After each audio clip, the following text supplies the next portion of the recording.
श्री दत्तप्रबोध अध्याय 24.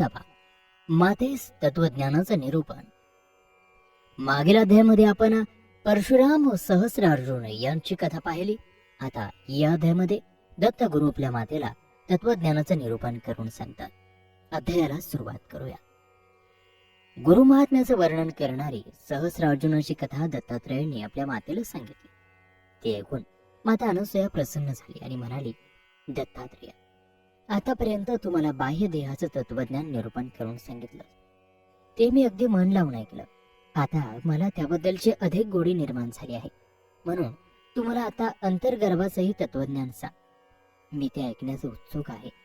मातेची उत्सुकता पाहून दत्तात्रेयांना आनंद झाला. त्यांनी मातेस सांगायला सुरुवात केली. आपल्या देहात 9 नाड्या असतात. त्यांची नावं आणि त्या कुठं असतात, त्यांचं कार्य काय, हेही सर्व मी तुला सांगतो. सर्व नाड्यांमध्ये अतिशय श्रेष्ठ आणि मुख्य नाडी म्हणजे कुंडलिनी. 8 नाड्यांना ती धरून असते. ती त्यांचा आधार असते. कर्णापासून गांधारी आणि हस्तिनी या नाड्यांचा संचार सुरू होतो. नेत्रातून पुरखा आणि शंखिनी नाड्या संचारतात आणि पायांच्या अंगठ्यापर्यंत आपलं कार्य करतात व तिथंच त्या स्थिरावतात. नाकातून निघालेला इडा आणि पिंगळा या कंठात स्थिरावतात.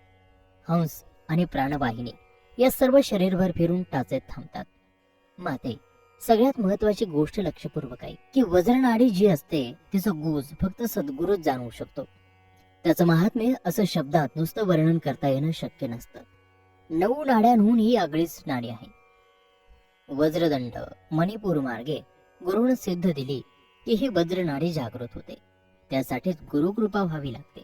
गुरुकृपेमुळेच तिचं अस्तित्व समजतं. एरवी तिचं अस्तित्व कोणालाही उमजत नाही.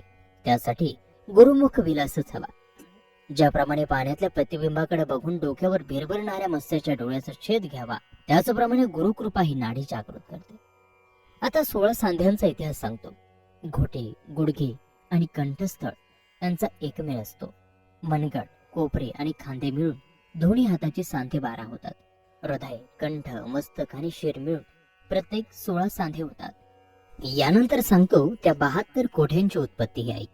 आधार चक्रात 1 असतो. स्वाधिष्ठानी 1 असतो.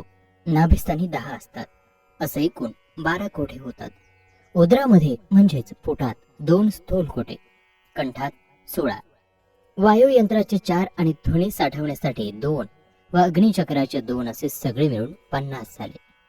पश्चिमेचे 21 कोठे व त्यात ऊर्ध्वालाही 1 कोठे, अशा प्रकारे 72 कोठ्यांचा इतिहास मी तुला सांगितला.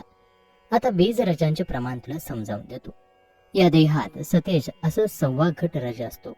तो कारणानं उद्भवतो. अनसूयेने दत्तात्रेयाला विचारलं, दत्तात्रेय, तू केलेलं निरूपण ऐकून मला अतिशय आनंद झाला. पण एका गोष्टीचं अधिक निरूपण करशील तर चांगलं होईल. पूर्वी तुम्हाला पिंड म्हणजे काय ते सांगितलं होतंस. रज बीजापासून तो उद्भवला, वायू त्याच्यामध्ये मिसळला आणि पिंड निर्माण झाला. पण या पिंड निर्मितीमध्ये पित्याची वाटणी किती आणि मातेची किती ते सांग. मातेच्या ह्या प्रश्नानं श्री दत्तात्रेयांना खूप आनंद झाला आणि त्यांनी निरूपणास सुरुवात केली. रजअंश हा मातेचा असतो, बीजांश हा पित्याचा असतो आणि इतर ते भाग जो राहतो तो असतो पवनाचा. अशा या त्रिगुणात्मक रूपात पिंड निर्माण होतो. रजगुण रजाचा, तमगुण बीजाचा आणि सत्वगुण वायूचा असं त्यांच्यामध्ये मिसळतो. 3 मात्राही तिथं वास करू लागतात. बीजांशामुळे अस्तित्वाच्या निर्माण होतात. मेदवांश रजापासून बनते आणि वायूचा विस्तार हा दशविध प्रकारे होतो. वायूचे मुख्य घर म्हणजे नाडी. अशा प्रकारे देहगेहाची रचना आहे. दत्तात्रेया, या देहगेहाची रचना मला समजली, पण शरीरात एकूण हाडं किती, कोणती, त्याची रचना काय ते तुम्हाला सांगशील? माते, आपल्या शरीरात हाडं एकूण 360. त्यातलं एक हाड अतिशय अद्भुत आहे. त्याचं मोजमाप करता येत नाही. ते योगसिद्ध साधकांचं स्थान आहे. भ्रमर गुंफेची ती खूण आहे. अशा प्रकारे त्रिगुणात्मक रूपात हा पिंडच असतो. त्रिस्थानाचं त्रिकुटातळीचं रूप अस्तित्वात येतं. पण साधकाला हा योग गुरुमंत्रामुळे साधता येतो. अनंत सिद्धाचे सिद्धांत मनीमानसे साठवता येतात आणि सर्व सुखांचं सुख हे भ्रमर गुंफेची खूण पटल्यावर मिळू लागते. आपल्या शरीरातील कान, डोळे, नाक या अंतर्भागात जाण्यासाठी अतिशय चोख वाटा आहेत. त्या अलौकिक चोख वाटामार्फत अवघ्या जीवनाचा आनंद आपण उपभोगू शकतो. आता तुला सांगण्यासाठी उरलेली माहिती म्हणजे आपल्या शरीरातील 56 सांधे. ह्या सांध्यांची स्थाने वेगवेगळी आहेत. एका चरणांगुळाची 13 व दुसऱ्याची 13 मिळून 26 झाली. तसेच करंगोळीचाही एका हाताच्या करंगोळीचे 15 सांधे, दुसऱ्या हाताच्या करंगोळीचे 15 असे मिळून 30 झाले. 30 आणि 26 मिळून 56 सांधे झाले. या 56 16 मिळविले म्हणजे 72 झाले. असे हे सांधे कोश शरीरामध्ये असतात. त्याला 10 इंद्रियाची साथ असते. ती मी तुला मागेच सांगितलं. माता म्हणाली, दत्तात्रेया, आता अंतःकरण चतुष्टय म्हणजे काय तेवढं तुम्हाला सांग. ते ऐकायला मी अतिशय उत्सुक आहे. दत्तात्रेय म्हणाले, माते, मन, बुद्धी, चित्त आणि अहंकार हे चतुष्टय आहे. त्यांचं कार्य मी तुला सांगतो. मन हे संकल्प आणि विकल्प निर्माण करतं. बुद्धी विचारांचं काम करते. अहंकार अभिमान धरतो. तर चित्त चेतना निर्माण करते. आपल्या शरीरामध्ये प्राणपवनही असतो. तो अगदी सतत म्हणजे क्षणभरही न थांबता आपल्या शरीरातून ये जा करत असतो. येथच आता तो काही अक्षरांनी संचार करतो. ती अक्षर 2च असतात, आणि क्षम. या 2 अक्षरांनी उभं त्रैलोक्य व्यापून गेलं आहे. म्हणजे शिव आणि क्षम म्हणजे शक्तिरूप. हम अक्षरानं आपण श्वास बाहेर सोडतो आणि क्षम अक्षरानं त्याचा आत प्रवेश होतो. कुठेही कोणत्याही क्षणी अहोरात्र ही इरझार क्रिया सतत चालू असते. एडा नाडीच्या डाव्या अंगाला क्षम असतो आणि पिंगळीच्या दक्षिणेला हम असतो. ही क्षम आणि हमची क्रिया न कळती आणि न चलती आहे. दत्तात्रेयाचे निरूपण न मोठ्या तल्लीनतेनं नसवे ऐकत होते. त्याने विचारलं, दत्तात्रेय, वाचा किती आणि त्या कुठं असतात? मातेच्या या प्रश्नावरती दत्तात्रेयानं निरूपण करण्यास सुरुवात केली. ते म्हणाले, माते, वाचा 4 असतात. त्या निभ्रांत असतात. त्यांची नावं अशी आहेत: परा, पश्यंती, मध्यमा आणि वैखरी.